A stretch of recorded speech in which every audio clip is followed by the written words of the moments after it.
ஜெய் ஸ்ரீ மாத்ரே நமக. ஜெய் குருதத் ஜெய் குரு பரசுராம. நமஸ்காரம். நான் கரூர்ல இருந்து வல்சலா பணிக்க பிரசன்ன ஜோதிடர். இன்னைக்கு நம்ம ஆனி மாத பலன்கள் ரிஷப ராசிக்கு எப்படி இருக்குன்னு பார்க்க போறோங்க. இந்த ஆனி மாதம் எப்ப பிறக்குது அப்படின்னா 15/6/2026 திங்கட்கிழமை பகல் 12:47 மணி மிதுன ராசி மிருகசீஷ நட்சத்திரத்துல இந்த மாதம் வந்து பிறக்குது. மாதத்தை பொறுத்த வரைக்கும் உங்க ராசிக்கு எப்படி இருக்கு அப்படின்னா நிறைய சிறப்பான பலன்கள் தான். பொதுவா வருமானத்துக்கு உங்களுக்கு எந்தவித பாதிப்புகளும் கிடையாது. இந்த ஜூலை 5ஆம் தேதி சுக்கிரன் வந்து கேதுவோட இணையறாரு. அந்த காலகட்டத்துல மட்டும் அந்த ஒரு 30 நாளுக்கு மட்டும் ரொம்ப கவனமாக இருக்கணும். செலவுகள் பண்ணும்போது ரொம்ப ஜாக்கிரதையா பண்ணணும். சுக்கிரன் கேது, அதாவது சுக்கிரன் உங்களுடைய ராசி அதிபதி. அவரு வந்து கேதுவோட இணையும் போது பொருளாதாரம் நீங்க நினைச்ச மாதிரி ஒரு பணம் வரணும்னு நினைச்சிட்டு இருப்பீங்க, அது வராம இழுக்கிறதுக்கு உண்டான வாய்ப்புகள் இருக்கு. ஆனா மாதம் பிறக்கும் போது நல்ல அற்புதமான பலன்கள். சுக்கிரனும் குருவும் இணைந்தது, உச்சம் பெற்ற குருவோட சுக்கிரன் உங்களுடைய ராசி அதிபதி இணைவு வந்து ரொம்ப ரொம்ப அற்புதம். அதே மாதிரி 2ஆம் இடத்துல வருமான ஸ்தானத்துல வந்து சூரியனும் புதனும் சேர்ந்து இருக்கிறதும் ஒரு நல்ல இணைவுகள் தான். அப்புறம் வந்து உங்களுக்கு குருவோட புதன் சேர்றாரு. 2 குடையவரும் 5 குடையவர புதனும் குருவோட சேரும்போது இன்னும் கூடுதலான நல்ல பலன்கள் கிடைக்கும்.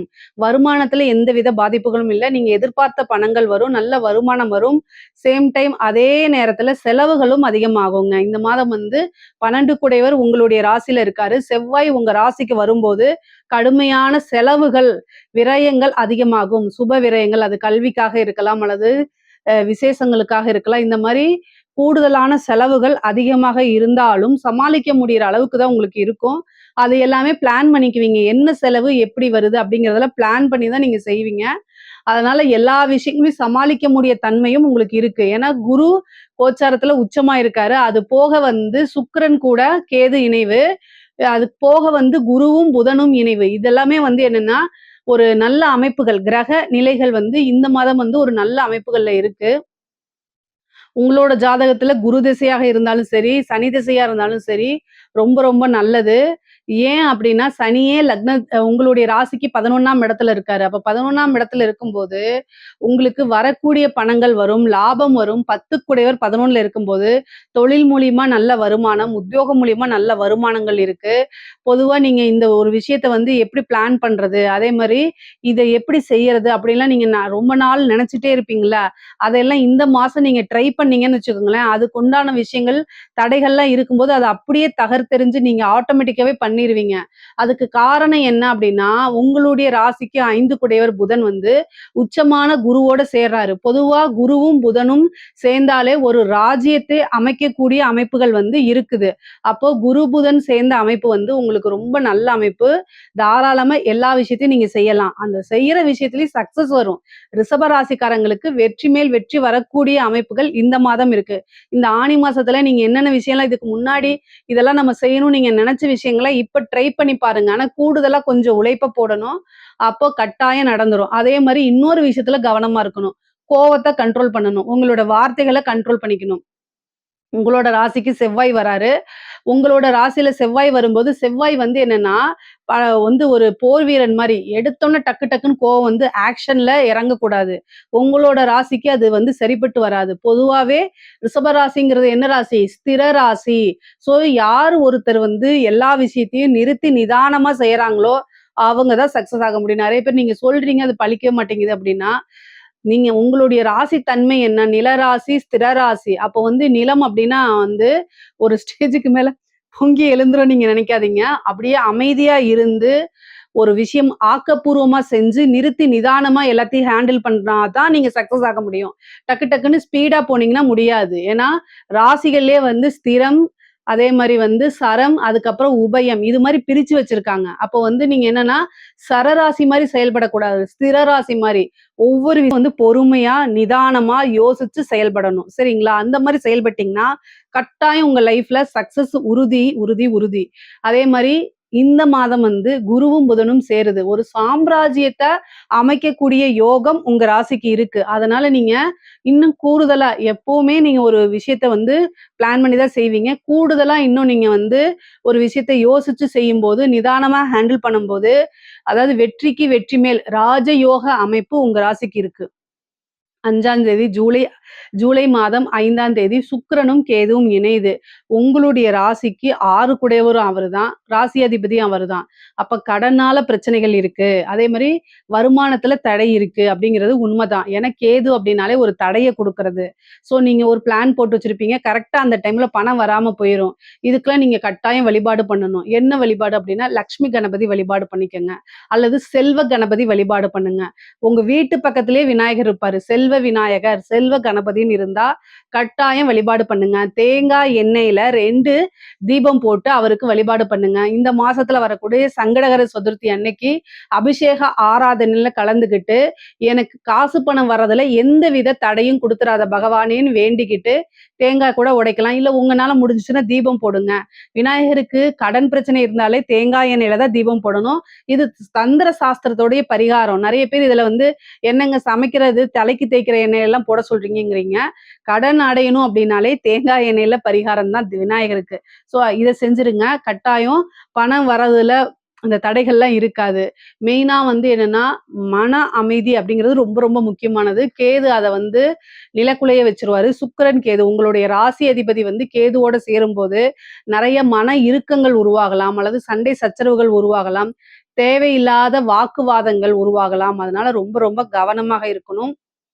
முக்கியமா மெடிடேஷன் பண்ணுங்க. எடுத்தோம் கவுத்தோம்ன்னு எந்த விஷயத்தையும் செய்யாதீங்க. மெடிடேஷன் பண்ணுங்க. உங்களுக்கு ஒரு நெகட்டிவான ஒரு விஷயம் வருது அப்படின்னா, உடனே அதுக்கு ஆக்ஷன் பண்ணாம, நிதானமா இருந்து செயல்பட்டா மட்டும் தான் நீங்க தப்பிக்க முடியும். இல்லன்னா கேது கூட தப்பிக்கவே முடியாது. கேது ஒரே ஒரு விஷயத்துக்கு நல்லது. உங்களுக்கு ஏதாவது உடல் ரீதியா பிரச்சனை இருந்துச்சு அப்படின்னா, அந்த பிரச்சனையெல்லாம் நீக்கிருங்க. கேது வந்து மருத்துவத்துக்கு ரொம்ப நல்ல கிரகம். அதனால உங்களுக்கு உடல் ரீதியா ஏதாவது பிரச்சனை, தீராத பிரச்சனை அப்படின்னா, இந்த டைம்ல போய் நீங்க அதுக்காக வைத்தியம் பார்க்குறீங்க. எந்த டாக்டர வேணா பார்க்கலாம். ரெகக்னைஸ்டு நல்ல டாக்டரா பாருங்க. உடனே அந்த இது உங்களுக்கு நல்ல வைத்தியம் கிடைச்சிரும். ஒரு சிலருக்குலாம் வந்து நல்ல வைத்தியம் கிடைக்காது. அதாவது அவங்க செலவு பண்ணுவாங்க. ஆனா வைத்தியங்க நல்ல ஒரு மெடிக்கல் இது கிடைக்காது. ஆனா நல்ல டாக்டர் கிடைக்கணும், நல்ல வைத்தியம் கிடைக்கணும் அப்படின்னா, அந்த சுக்கிரன், கேது உங்க ராசி அதிபதி அதுவும் இல்லாம 6 கூடையவர் கேதோட சேரும்போது இந்த அமைப்பு குடுத்துரும். அதனால நீங்க இந்த டைம்ல வந்து இந்த மாசத்துல வந்து நீங்க வந்து ஏதாவது ட்ரீட்மெண்ட் போறீங்கன்னா, அந்த ட்ரீட்மெண்ட் வந்து உங்களுக்கு சக்சஸ் ஆயிரும். உடலும் வந்து பூரண ஆரோக்கியமாயிரும். படிப்படியா உங்க நோயிலிருந்து கட்டாயம் வெளிவர முடியும். மெயினா வந்து உடல் ஆரோக்கியம் அப்படிங்கிறத மெயின். ஏன்னா சுத்தம் இருந்தா தான் சித்திரம் வரைய முடியும். அதனால பு உடல் ஆரோக்கியம் அப்படிங்கிறது வந்து ரொம்ப ரொம்ப இம்பார்ட்டன்ட்ங்க. அதே மாரி வேலையில இருக்கிறவங்களுக்கு ப்ரமோஷன் கிடைக்குமா அப்படின்னு கேட்டா, உங்களுக்கு குரு உச்சமா இருக்கு. 9ஆம் இடத்த பாக்குது. 3ஆம் இடத்துலருந்து 9ஆம் இடத்த பாக்குது. அதனால கட்டாயம் ப்ரமோஷன் அப்படிங்கிறது எதிர்பார்க்கலாம். அதுக்கப்புறம் வந்து ட்ரான்ஸ்ஃபரும் ஆகும். ஒரு இடமாற்றம் அப்படிங்கிறது இருக்கு. இந்த ரிஷப ராசியில இந்த மாதம் வந்து நெறைய பேருக்கு வந்து வீடோ, அல்லது தொழிலோ, அல்லது வந்து ஏதாவது ஒரு விஷயங்கள் மாற்றங்கள் இருக்கு. வாகனம் கூட சில பேரு மாத்துவாங்க. இந்த மாரி மாற்றங்கள் அப்படிங்கிறது இந்த மாசத்துல உறுதியாக ஏதாவது ஒரு மாற்றங்கள் இருக்கு. வீட்ல ஒரு சுப காரியங்கள் நடக்கிறதுக்கு உண்டான வாய்ப்பு, பெரிய மனிதர்களுடைய தொடர்புகள் ஏற்படும். நீண்ட தூர பிரயாணம் பண்ணி புனித யாத்திரைகளுக்கு செல்லக்கூடிய அமைப்புகள் இருக்கு. குலதெய்வ வழிபாடு பண்ணுங்க. பொதுவாவே ராகு வந்து உங்களுக்கு 10ஆம் இடத்துல இருக்கு. தொழில்ல வந்து அப்பப்போ வந்து கவனம் செலுத்தணும். ராகு இருக்கும்போது ஒரு சிலருக்கு பிரம்மாண்ட வளர்ச்சியும், ஒரு சிலருக்கு அதல பாலாத்திலயும் கொண்டு போய் விட்டுருங்க. அதனால ரொம்ப ரொம்ப கவனம் இருக்கணும். ராகு 2 வேலையும் செய்யும். ஏன்னா ராகு படிப்படியா வந்து பார்த்தீங்கன்னா வந்துட்டே இருக்கு. 9ஆம் இடத்துக்கு வர வரைக்கும் தொழில்ல ரொம்ப கவனமாக இருக்கிறது ரொம்ப ரொம்ப நல்லது. அதே மாரி குடும்பத்துல வந்து பார்த்தீங்கன்னா, அப்பப்போ சண்டை சச்சரவுகள் வரத்தான் செய்யும். ஏன்னா உங்களுடைய ராசிக்கு செவ்வாய் இருக்காரு. செவ்வாய் இந்த கோச்சாரத்துல இருக்கிற வரைக்கும் வந்து பார்த்தீங்கன்னா, அதிகமாக வந்து டென்ஷன ஏற்படுத்தி குடுத்துருவாரு. அப்ப படபட படபடன்னு பேச்சு வருது. அதாவது கோவத்த அதிகப்படுத்தும். முன்கோவம் டக்குன்னு வந்துரும். எப்பவுமே நீங்க நிதானமா பேசுற நபராக இருந்தாலும் கூட, இந்த மாதம் வந்து அதிகமா வந்து முன்கோவம் டக்கு டக்குன்னு வார்த்தைகள விட்டுற மாரி வரும். அதனால ரொம்ப கவனமாக இருக்கணும். முக்கியமா வந்து லைஃப் பார்ட்னர் கிட்ட வந்து, அதாவது உங்களுடைய கணவனாக இருந்தால் மனைவி, மனைவியாக இருந்தால் கணவன் ஒருவரை ஒருவர் அனுசரிச்சு செல்றதுங்கிறது ரொம்ப முக்கியம். குடும்பத்துல வந்து நிதானமாக பேசுறது, ஏதாவது சண்டை சச்சரவுகள் உங்களால தாங்கிக்க முடியலன்னா, அந்த இடத்துலருந்து அப்போதைக்கு வந்து மூவ் ஆன் பண்ணுங்க. இல்ல அதே இடத்துல இருந்தீங்க, அதே சிச்சுவேஷன்ல இருக்கீங்க அப்படின்னா, இன்னும் உங்களுக்கு டெம்ப்ட் ஆகும், கோவம் வரும். தேவையில்லாத வாக்குவாதங்கள் இருக்கும். அது ஏன் அப்படின்னா, 6 கூடையவர் கேதோட சேரும்போது, அதுவே சண்டை சச்சரவுகள், கோர்ட்டு கேஸு, பஞ்சாயத்து, வெளி நபர்களுடைய தொடர்பு. அதாவது 3ஆம் நபருடைய தலையீடுகள் வந்துரும். வந்து பஞ்சாயத்து பண்ணி வைக்கிற மாரிலாம் இருக்கும். இதெல்லாம் தேவையில்லாதது. அவங்களே ஒர்த் இல்லாத பீஸா இருப்பாங்க. வந்து உங்க வாழ்க்கைக்கு வந்து அட்வைஸ் பண்ணிட்டு இருப்பாங்க. இதெல்லாம் தேவையா? நம்ம கவனமா இருந்துக்கிட்டாலே போதுமானது. அதனால ரொம்ப ரொம்ப கூடுதல் கவனம் தேவை. பொதுவா பொருளாதார நெருக்கடி அப்படிங்கிறது இந்த மாதம் உங்களுக்கு வரத்தான் செய்யும். ஆனாலும் வருமானம் ஏதாவது ஒரு வகையில உங்களுக்கு தேவையான பணம் ஏதாவது ஒரு வகையில வந்துட்டு தான் இருக்கும். தொழில பொறுத்தவரைக்கும் முன்னேற்றம் தான். இருந்தாலும் கவனம் நீங்க கட்டாயம் செலுத்தியே ஆகணும். படிக்கக்கூடியவங்களுக்கு படிப்புல நல்ல ஆர்வம், படிப்புல நல்ல முன்னேற்றங்கள் இருக்கு. அரசாங்க துறையில இருக்கவங்களுக்கு ரொம்ப அற்புதமான டைமு. நெறைய நன்மைகள் தான் உங்களுக்கு. தொட்டது எல்லாமே சக்சஸு. உங்களுக்கு ஒரு நல்ல ப்ரமோஷன் கிடைக்கிறது. ஒரு இடமாற்றம் நீங்க விரும்பின துறையில, விரும்பின இடத்துல ஒரு இடமாற்றம் அப்படிங்கிறது உங்களுக்காக காத்துக்கிட்டு இருக்கு. அது அதிகாரிகளுடைய பாராட்டுகளும், அங்கீகாரங்களும் உங்களுக்கு கிடைக்கும். அது மூலியமா நல்ல பயன்கள் உங்களுக்கு அதாவது நீங்க எதிர்பார்க்காத ஒரு விஷயம், நல்ல அமைப்புகள் உங்களுக்கு கட்டாயம் வரும். பெண்கள பொறுத்தவரைக்கும் ரிஷப ராசியில இருக்கக்கூடிய பெண்களுக்கு ரொம்ப ரொம்ப அற்புதமா இருக்கு. ஆடை, ஆபரண சேர்க்கை இருக்கு. நெறைய பேர் வந்து வெளியூரு, வெளி மாநில பிரயாணங்கள் இருக்கு. அதே மாரி புனித யாத்திரைகள், அதாவது கோவில்களுக்கெல்லாம் சென்று அங்க இருக்கக்கூடிய தெய்வங்கள வழிபாடு பண்ணக்கூடிய அமைப்புகள், ஒரு குருநாதர சந்திக்கக்கூடியது, குலதெய்வ வழிபாடுகள்லாம் இருக்கு. பொதுவா வந்து குரு, சுக்கிரன் இணைவு இந்த மாதத்திலே இருக்கனால, சில பேருக்கு வந்து புத்திர பாக்கியம் இருக்கு. நீங்க நெனச்ச விஷயங்கள அடையறதுக்கு உண்டான அமைப்புகள் இருக்கு. உங்களுடைய ஆசை, அபிலாசைகள் எல்லாமே நிறைவேறக்கூடிய காலகட்டம் தான் இது. அதே மாரி கணவர் வழி ஆதாயங்கள் உங்களுக்கு இருந்தாலும், அவர்கிட்ட அனுசரிச்சு செல்றது ரொம்ப உத்தமம்.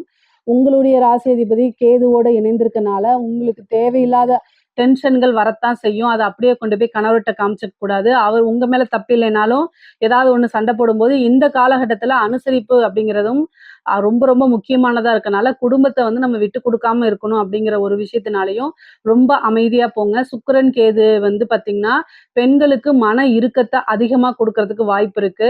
ஏதாவது வந்து ஹெல்த் ரீதியா பிரச்சனைகள் இருந்தாலாம், அதெல்லாம் சரியா போறதுக்கு வாய்ப்பு இருக்கு. நீங்க முக்கியமா தைராய்டு டெஸ்ட்டோ அல்லது வந்து பார்த்தீங்கன்னா, இந்த கர்ப்பப்பையில கட்டி இந்த மாரி விஷயங்களுக்கு இந்த டைம்ல ட்ரீட்மெண்ட் போங்க. அதெல்லாமே வந்து குணமாகறதுக்கு அதிக வாய்ப்பு அல்லது வந்து நல்ல மருத்துவம் உங்களுக்கு கிடைக்கும். அது மூலியமா உங்களுக்கு நல்ல ஆரோக்கியம் கிடைக்கும். முக்கியமா இந்த வெயிட்டா இருக்கிறது, இந்த மாரி விஷயங்கள்லாம் உங்களுக்கு அத மேனேஜ் பண்றதுக்கு இந்த டைம் உதவும். இந்த டைம்ல நீங்க எடுக்கக்கூடிய ஒவ்வொரு முயற்சியும் மிகப்பெரிய லெவல்ல உங்களுக்கு சக்சஸ குடுத்துருங்க. அரசியல்ல இருக்கிறவங்களுக்கு, ரிஷபராசியில இருக்கக்கூடிய அரசியல்வாதிகளுக்கு இது ஒரு நல்ல காலம். இந்த வந்து என்னன்னா, ஒரு சின்ன பதவியில போய் பெரிய லெவலுக்கு வரதுக்கு உண்டான அமைப்புகள்லாம் இருக்கு. அத கட்டாயம் நீங்க யூஸ் பண்ணிக்கணும். மிகப்பெரிய லெவல்ல உங்களுக்கு ஒரு மாற்றம் அப்படிங்கிறது இருக்கு. நீங்க நெனச்சே பார்த்திருக்க மாட்டீங்க. அந்த அளவுக்கு மாற்றங்கள் ரிஷப ராசியில இருக்கக்கூடிய அரசியல்வாதிகளுக்கு இருக்கு. கலைத்துறைய பொறுத்தவரைக்கும் மிகப்பெரிய பிரம்மாண்டமான வளர்ச்சி. உங்களுடைய ராசி அதிபதி பிளஸ் சுக்கிரன் வந்து பார்த்தீங்கன்னா, கேதுவோட சேர்றது பிரம்மாண்டமான வளர்ச்சி. அது இல்லாம உச்சம் பெற்ற குருவோடையும் சேர்றதும் ஒரு நல்ல வளர்ச்சி தான். அப்போ ஒரு சின்ன வாய்ப்பு வந்தாலும் அத கரெக்ட்டா யூஸ் பண்ணிக்கங்க. காசு பணம்லாம் அள்ளி வீசிரும். பெரிய பெரிய மனிதர்களுடைய தொடர்பு, பெரிய சினிமா வாய்ப்பு, பட வாய்ப்புகள், அதே மாரி நிகழ்ச்சி அதாவது பாடக்கூடியதா இருந்தாலும் சரி, டான்ஸ் ஆடக்கூடியதா இருந்தாலும் சரி, கலைனாலே எல்லா விஷயத்தையும் குறிக்கும். எல்லாம் ஒரு சின்ன வாய்ப்பே மிகப்பெரிய லெவல்ல உங்களைய பிரபலியப்படுத்திரும். மக்கள் கிட்ட சென்றடையிற மாரியும், மக்களால் அங்கீகரிக்கப்பட்ட ஒரு கலைஞரா மாறுறதுக்கு உண்டான அமைப்பும், பெரிய பெரிய வாய்ப்புகள், சின்ன வாய்ப்பு போய் பெரிய பெரிய வாய்ப்புகள், பிரபலியம் அப்படிங்கக்கூடிய யோகம் இந்த மாதம் உங்களுக்கு உறுதியாக இருக்கு. பொதுவாவே ரிஷப ராசிக்கு நல்ல அமைப்புகள் இருந்தாலும், கூடுதல் கவனமாக தேவை, நிதானம் தேவை. நிதானமா செயல்படுங்க. இதுல ஏதாவது சந்தேகங்கள் இருக்கு அப்படின்னா, கமெண்ட்ஸ்ல கேளுங்க. கட்டாயம் நான் ஆன்ஸர் பண்றேன். நம்மளுடைய சேனல லைக் பண்ணுங்க, ஷேர் பண்ணுங்க, சப்ஸ்கிரைப் பண்ணுங்க. நன்றி, வணக்கம்.